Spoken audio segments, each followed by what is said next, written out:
The thunder cracked overhead like the universe itself had split open. Rain fell in furious streaks across the windshield as Mason gripped the steering wheel, his knuckles bone white. His breaths were shallow, controlled, but his heart was a riot. In the back seat, his 7-year-old daughter Emma slept curled against the door, blissfully unaware. Moments earlier, the phone call had changed everything. His brother gone. Suicide. No note. No explanation. Just silence. The kind of silence that sinks into your bones. Mason couldn't speak. Couldn't cry. Couldn't understand. He just drove.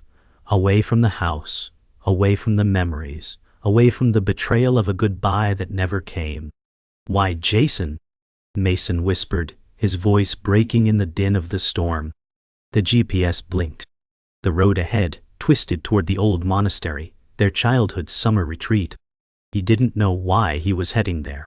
Only that something in him had fractured, and only silence might hold the answer. The monastery hadn't changed in 20 years. Its ancient stone facade loomed from the mist like a memory too stubborn to fade. Mason parked the car near the tree-lined outer wall, the rain now a steady whisper. Emma stirred in the back seat, her eyelids fluttering open as she murmured, "Are we home?" Mason exhaled slowly, touched her cheek. "Somewhere better," he said, his voice hollow. The monastery gates creaked as he pushed them open, metal grinding against memory. They stepped into the courtyard, Emma's hand small and warm in his. Mason's eyes darted upward to the faded Zen calligraphy over the archway. Shed all illusions. The air was thick with the scent of wet cedar and incense past. Each step echoed like a forgotten prayer. Mason wasn't sure what he was searching for. Peace? Forgiveness? An explanation? But deep down he knew, fear had followed him here, and it would have to die here too. The inside of the monastery was dimly lit by oil lanterns, their flames trembling as if frightened by the presence of grief. A monk approached his steps silent on the polished wooden floor. Brother Eiji, older now, with silver hair and deep creases carved by time. He recognized Mason instantly and bowed. "The storm outside brought you here, but the storm within brought you first," he said. Mason nodded, unable to reply. Emma clung to his coat, her eyes wide, her voice hushed. "Daddy, who is he?"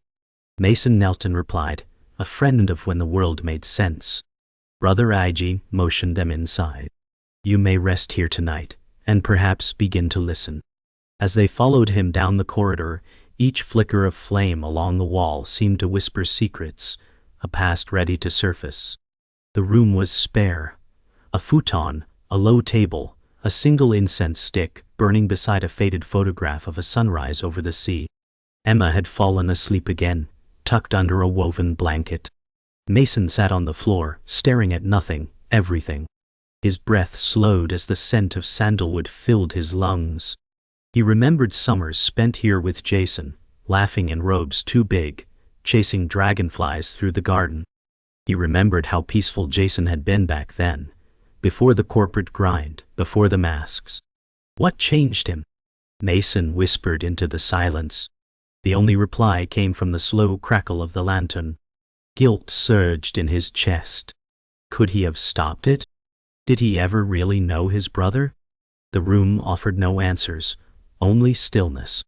The bell tolled just before dawn. Its low hum vibrated through the wooden beams like a sacred heartbeat. Mason stepped outside, into the morning chill. Fog clung to the stone path, the air still pregnant with last night's rain. He walked slowly to the garden, where the monks gathered in silent meditation. Brother Eiji sat among them, still as mountain stone. Mason didn't speak. He didn't have to. He simply sat. And for the first time in years he listened, to the rustle of leaves, to the rhythm of his own breath, to the absence of pain. It didn't last long, but it was enough. Enough to remember that somewhere beneath the storm, a quiet truth waited. Mason opened his eyes. Fear had not left him, but it had for a moment bowed. The morning air was crisp and hushed, broken only by birdsong, and the occasional breeze sweeping through the monastery garden. Mason wandered past rows of bonsai and stone lanterns, his hands tucked into the pockets of his hoodie. His breath lingered in the cold air. The pain had softened but hadn't gone. Brother Eiji appeared beside him, silent until Mason spoke. He was always stronger than me. Smarter. I was just trying to catch up. Eiji looked ahead and said, perhaps he was always trying to slow down. Mason paused, staring at the koi pond where ripples distorted the reflections of the sky. I didn't see it, he whispered. No one ever does, Eiji said, placing a hand on his shoulder. Until the silence screams louder than words. The garden was quiet again. Mason stared into the water, unsure if he was looking for his brother or himself. Inside the meditation hall, silence reigned like a presence of its own. Rows of monks sat motionless, their backs straight, their hands folded in mudra. Mason sat at the edge, fidgeting slightly. His eyes opened and closed, resisting the stillness. Memories slipped in like water through cracked stone. Jason laughing at their mother's jokes, then Jason screaming in that apartment, glass on the floor, his eyes wild. Mason's breath hitched. His body tensed. Let it pass, came Eiji's voice from behind. Do not hold the flame. Watch it burn and vanish. Mason squeezed his eyes shut. He didn't want to let it pass. He wanted to hold it, shake it, demand answers. But the silence wouldn't answer back. It only asked for surrender. Later that afternoon, Mason sat with Emma in the monastery kitchen, watching her color with crayons on thick rice paper. Her laughter was soft but real. She turned to him. Uncle Jason said, monks can hear God through trees. Is that true? Mason swallowed. He believed that, yeah. She went quiet for a moment. Then why didn't God stop him? Mason's face broke. It was the question even he couldn't ask out loud. Sometimes, he started, voice cracking, God is there, but we're too far inside our own storm to hear him. Emma looked outside, where the wind stirred the bamboo gently. I want to hear him too, she said. Mason smiled faintly, brushing her hair back. Maybe we both will. In her eyes, there was hope. In his, a flicker of something he had nearly forgotten, possibility. That evening, Mason wandered into the shrine room alone. Dozens of candles flickered in bronze bowls, casting long shadows on the Buddha statue towering above. He kneeled slowly, hesitantly, hands trembling. If you're here, he said, voice hushed and hoarse, I need to understand. I need to know why he was drowning, and none of us saw it. His breath quivered. The stillness responded with warmth, silent but heavy, like an old friend's hand on your shoulder. Mason felt the weight of his guilt, and yet beneath it, something stirred, compassion. Maybe I failed him, Mason whispered. Or maybe I never truly saw him at all. His eyes shut tight. One tear escaped, then another. There was no reply. But for the first time, Mason didn't need one. The silence was no longer empty. It was listening. The sky had turned violet. Mason stood at the balcony outside the monks' quarters, the view stretching across misty hills. Emma leaned against him, wrapped in his coat, her head resting near his ribs. Do you feel better? She asked. Mason exhaled, eyes locked on the horizon. No, he said honestly. But I feel quieter. She nodded, as if she understood more than he expected. Sometimes when I'm scared, I sing to the stars. They don't talk back, but it helps. Mason smiled. Maybe that's prayer. He looked upward, the first star emerging above the mountains. Somewhere inside him the storm had paused, not ended, but slowed. And in that pause, something else had room to breathe. Maybe grief wasn't meant to be erased. Maybe it was meant to be shared with the sky. Mason walked through the old bamboo corridor, leading to the western edge of the monastery. The bamboo groaned with wind, brushing against each other like the hushed murmurs of ghosts. His steps slowed as he reached a hidden alcove, the one he and Jason used to sneak off to as kids. He crouched, brushing away leaves to reveal their initials carved into the wood. "Jig what mon no fear forever." Mason laughed bitterly. "No fear forever. We were so damn sure." The weight of the words hit him like stone. Jason had always been the brave one, bold, reckless, unafraid. And yet, he was the one swallowed by the darkness. Mason sat, his fingers tracing the carving. "You were supposed to make it out, not me," he muttered. Wind rustled the trees again. A bird took flight. Nature said nothing, but its silence was deafening. That night, Mason had a dream. Jason stood barefoot in the monastery garden, eyes clear, smile wide, as if nothing had ever broken. "You remember this place?" Jason asked. "We swore we'd never forget." Mason reached out, but Jason stepped back, the garden around them darkening like a photo overexposed to fire. "You left," Mason said. Jason shook his head.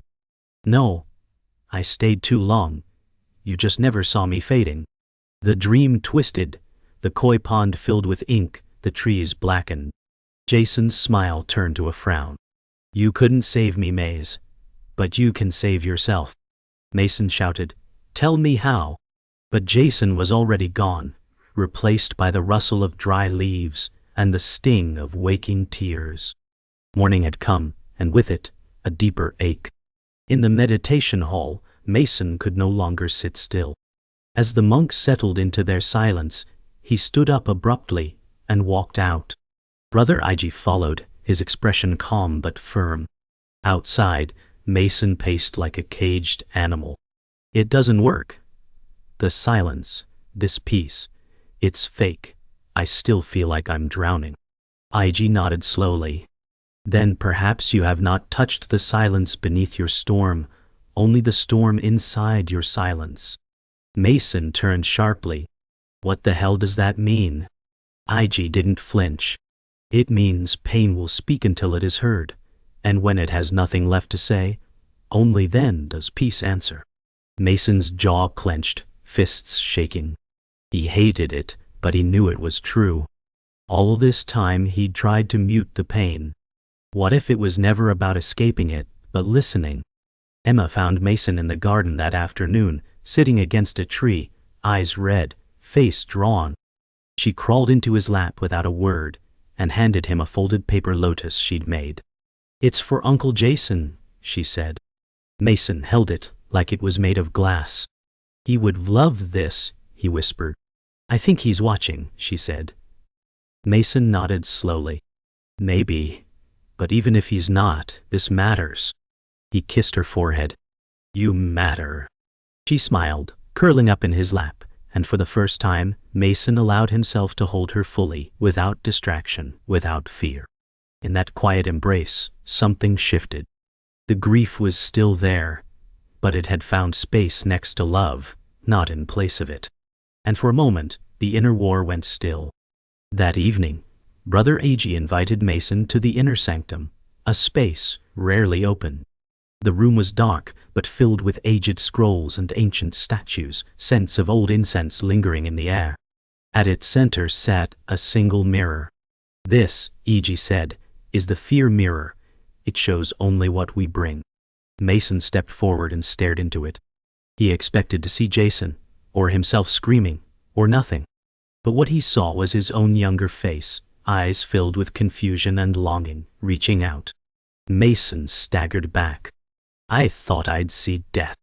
Eiji replied, "Fear wears many masks. Yours is the boy who never understood why love disappears." Mason stared again. He saw not a ghost, but a child needing grace. And suddenly, he no longer feared what stared back.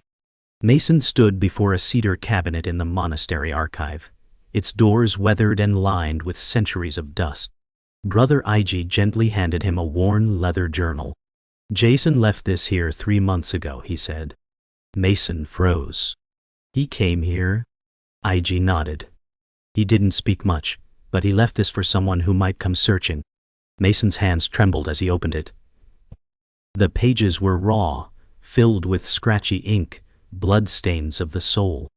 Jason had written of sleepless nights, a feeling invisible, of smiling in rooms where he was dying inside. Mason swallowed hard. I never saw this. None of it. Eiji placed a steady hand on his shoulder. Grief blinds both the sufferer and the witness. The journal shook in Mason's grip. His brother hadn't vanished. He had been slowly slipping away, and Mason hadn't looked close enough. That night, Mason sat cross-legged in the guest room, the journal open on the floor, Jason's handwriting pulsing like a voice from beyond. One passage held him captive. I became a ghost long before I died, not because I wanted to disappear, but because no one saw me when I was still whole. Mason choked on the words. Each sentence was a dagger and a mirror. He thought of their last phone call. Jason had sounded off, but Mason had brushed it off as stress. Damn it, Jays, he muttered. Why didn't you make me see? But the words in the journal answered quietly. You can't force someone to see the invisible.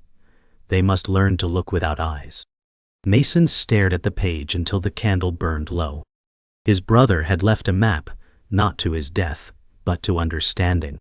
The next morning, Mason approached Brother Eiji in the stone courtyard, journal in hand. Why didn't you tell me he came? Mason asked. Eiji looked into the rising sun. Because truth cannot be forced before its time. You came when your soul cracked wide enough to receive it. Mason exhaled, torn between anger and awakening. He was breaking, and I was too busy surviving. Eiji stepped closer. You were surviving what he was drowning in. That makes you kin in sorrow, not his judge. Mason looked down. He thought he was invisible. But I was the one who turned away. Eiji placed a finger over the journal. Then don't waste this second sight. Use it to see those who are still here. The morning bells tolled behind them, and Mason understood. Jason's silence hadn't been a failure. It had been a signal no one was trained to hear. In the children's meditation hall, Mason found Emma arranging small stones in a spiral. This is for Uncle Jason, she said, so he doesn't get lost. Mason kneeled beside her, watching her hands move with quiet intention. You think he's still out there? She nodded. In here, she tapped her chest. And here, pointing to the spiral. Mason stared at the stones, imperfect, scattered, yet forming something complete. He thought of Jason's fragmented words, his quiet exits, the hints he left like breadcrumbs. You're smarter than I am, he whispered. Emma shrugged. I just listen more. Mason laughed softly, tears warming his eyes. For the first time, he didn't try to push the sorrow away. He let it sit beside him, like a shadow finally allowed to be known. As dusk settled over the monastery, Mason walked alone to the bell tower. He ascended the worn steps, the wooden beams groaning beneath his weight, the wind whispering secrets through the cracks. At the top, he looked out at the valley, hushed, endless, waiting. He reached for the rope and paused. For you, Jason, he whispered. And for the ones still here, trying to hear the quiet. He pulled. The great bronze bell echoed across the mountains, deep and soul-stirring, like grief singing its name out loud. Birds scattered. Leaves rustled.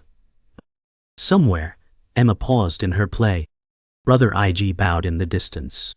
Mason closed his eyes and listened, not for answers, but for a presence. And in the resonance he heard it, not an end, but a beginning. Night returned like a tide, silent, impenetrable. Mason sat in the garden, a single candle flickering before him. He had placed Jason's journal beside the spiral of stones Emma had made, the pages now weathered by mist. His breath trembled. Why wasn't I enough? He asked the darkness. Why didn't love keep you here? The silence didn't comfort this time, it pierced. Deep, ancient grief surged from his chest. He screamed. Not with rage, but with something more sacred, raw truth. You left me, he cried into the void. You left me without a goodbye. His fists slammed the earth, body folding inward like a collapsed prayer. And then, something broke. Not him. Not completely. But the lie he'd carried. That strength meant silence. that men don't cry, that grief must hide. His scream echoed into stillness, and in that stillness something opened. Mason remained in the garden long after the scream had faded. Tears streamed down, not just for Jason but for himself, for the boy who had never been allowed to feel this much. He whispered, "I loved you. I didn't say it enough." In the shadows he could almost imagine Jason standing by the tree again, that crooked smile and tired kindness. "You weren't weak," Mason said softly. "You were just alone." The air stilled. A warm breeze passed through the bamboo, as if the world exhaled with him. For the first time, Mason didn't flinch from the pain. He bowed to it, like the monks had shown him. And in that bow he found reverence, not for death, but for the depth of love that remained. Jason was gone. But Mason had finally found where to begin. The next morning Mason shaved his face clean in the mirror of the monks' quarters. Each stroke was deliberate, like peeling away a mask. He changed into a simple gray robe, left for guests. Gone was the hoodie, the layers of defense. His face looked older, but freer. When he stepped into the hall, Brother Eiji smiled without words. Emma's eyes lit up. "You look like Uncle Jason," she said. Mason paused. "Maybe now I can be who I was before the silence." Eiji approached, placing a hand over Mason's heart. "When grief humbles us, truth finds space to rise." Mason nodded. He didn't need to speak. His presence had changed. Not healed, but opened. Ready.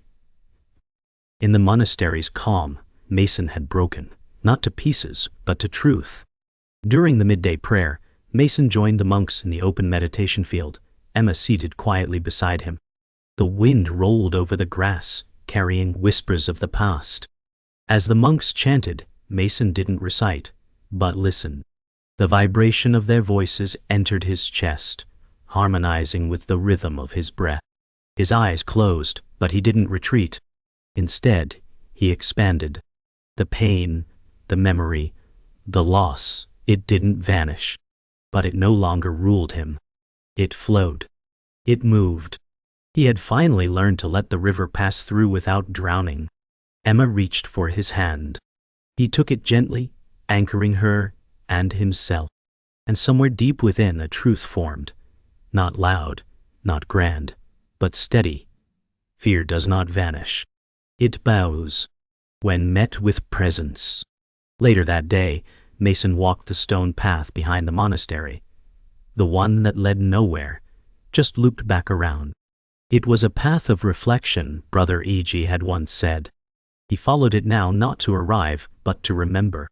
Along the way he passed an old tree carved with new initials, E.N. Emma had found it earlier and added it beside the one from his childhood. He smiled. 2 spirals. 2 generations. The past still here. The future still unwritten. He reached the end of the loop, paused, and looked back. Jason was gone. The pain remained.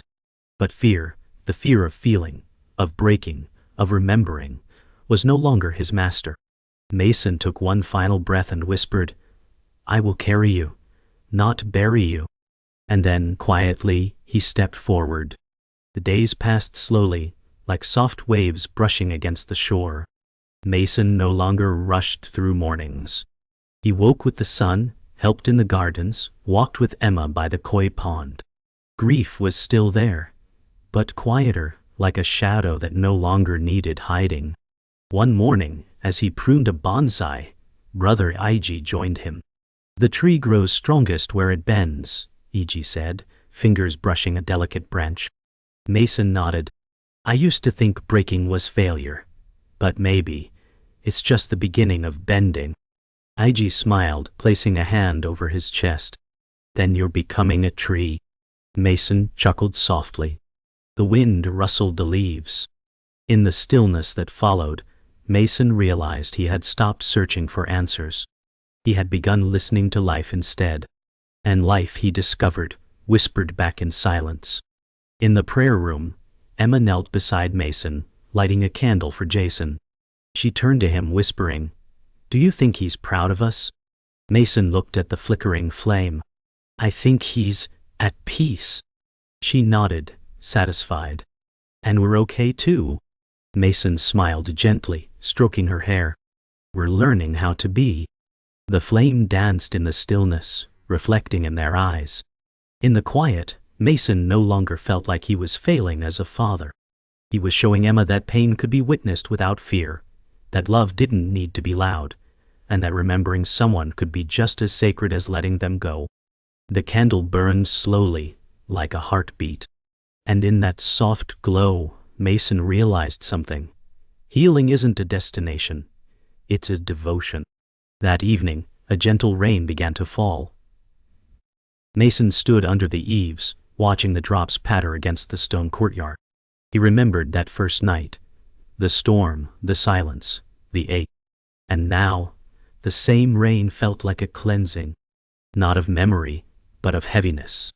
Emma joined him, her tiny hand slipping into his. Rain makes everything smell clean, she said. Mason nodded. It washes the outside, and sometimes the inside too. She smiled up at him. Then, let's get clean. Before he could stop her, she ran barefoot into the rain, twirling with laughter. Mason hesitated, then followed. They spun together in the courtyard, soaked, laughing. It didn't erase the sorrow, but it reminded them they were alive. Sometimes healing wasn't about finding the sun. It was learning how to dance in the storm. Later that night, Mason sat alone in the bell tower once more. This time he didn't come to grieve. He came to remember. He opened Jason's journal one last time and read the final entry. If someone finds this, tell my brother I loved him. Tell him I waited for him to see me. Tell him I waited for him to see me. Tell him I'm sorry for disappearing before he knew how to look. Mason closed the book and pressed it to his chest. I see you now, Jace, he whispered. All of you. He stood, watching the night stretch endlessly before him, stars scattered like soft confessions. The bell rope hung beside him, untouched. He didn't need it this time. The message had already rung. And in that high, holy silence, Mason didn't feel alone. He felt seen. Morning came like a breath, gentle, golden, forgiving.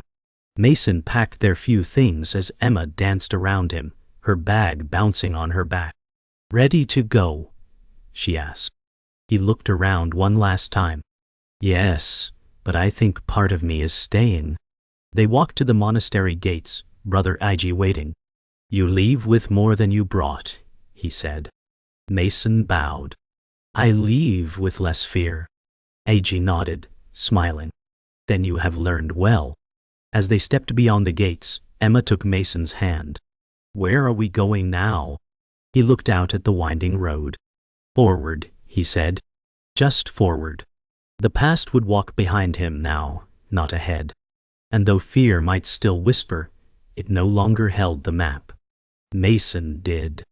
With love in one hand, and memory in the other. The road wound like a ribbon, through misty hills, as Mason and Emma made their way home. The car was quiet. No music. No rush. Just the rhythm of tires on wet earth, and the occasional chirp of waking birds.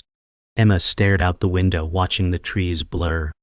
Will everything feel different now, she asked. Mason thought for a long moment before replying. No, but we will. She nodded, her expression wiser than her years. They passed the same bend where the storm had first found them days ago. But this time, there was no fear in the air. Only space. Mason gripped the wheel, not with tension but presence. He had carried sorrow into the monastery. And he left with something else. Honesty. Not peace, not yet. But truth. And sometimes, that was even more sacred. Back home, the house smelled like dust and memory. Mason stepped inside slowly, holding the door open as Emma skipped past him. Photos lined the hallway. Jason in his 20s, their parents smiling, Christmas mornings. Mason paused at one, a black and white shot of them as kids by the sea. He touched the frame. "I see you now," he whispered, not as the shadow that left, but as the boy who once dreamed beside him. He placed Jason's journal on the shelf, no longer a wound, but a testimony. Emma tugged his hand. "Want to make pancakes?" Mason smiled. "Only if I get the burnt ones." They laughed. The house didn't feel haunted anymore. It felt honest. Grief still lingered in the corners, but it didn't sit at the center anymore. That space now belonged to the living. That evening, Mason walked to the backyard with a folded piece of paper in his pocket. Emma had drawn a picture of Jason, a smiling figure beside two smaller ones, holding hands beneath a giant tree. At the base of the tree, she had written in crayon, "Woo still love you." Mason pinned the drawing to the wooden fence where the wind could reach it. He stepped back, arms crossed, letting the air carry the message upward. Somewhere in that breeze, he imagined Jason's crooked grin, shaking his head. "You're too sentimental, Maze," his voice echoing. Mason laughed quietly. "Takes one to know one." The wind blew harder, lifting the corners of the paper skyward. Love, he realized, never really vanishes. It simply changes rooms. As night fell, Emma fell asleep with her head in Mason's lap, the fire crackling beside them. He watched the flames dance and remembered what Brother Eiji had said, "Pain will speak until it is heard." And now, he had heard it. Every scream, every silence, every missed call. And he had replied, not with blame, but with presence. He ran a hand through Emma's curls, marveling at the quiet strength in her small form. She had held space for him in ways no adult had. Maybe children were the real monks, honest, open, forgiving. Outside, the stars bloomed. Mason whispered, "You didn't vanish, Jays, you became something I carry." And in that firelit room, the weight in his chest became a warmth. The pain was still there. But so was love. And they could coexist. Before bed, Mason walked to the bathroom mirror. He stared at his reflection, not to check his face but to meet his eyes. For the first time in years, they didn't look lost. Tired, yes, but not lost. He leaned closer, whispered, "You're still here, and that's enough." He turned off the light. Darkness didn't frighten him anymore. It was no longer a void, it was space. A place where memories could live without screaming, where fear could sit without ruling. As he stepped into the quiet hallway, Emma's drawing fluttered slightly from her bedroom door. He paused, touched it, and smiled. Then, without a sound, Mason whispered the final line, not to Jason, not to Emma, but to himself. "The fear didn't leave me, but it learned my name."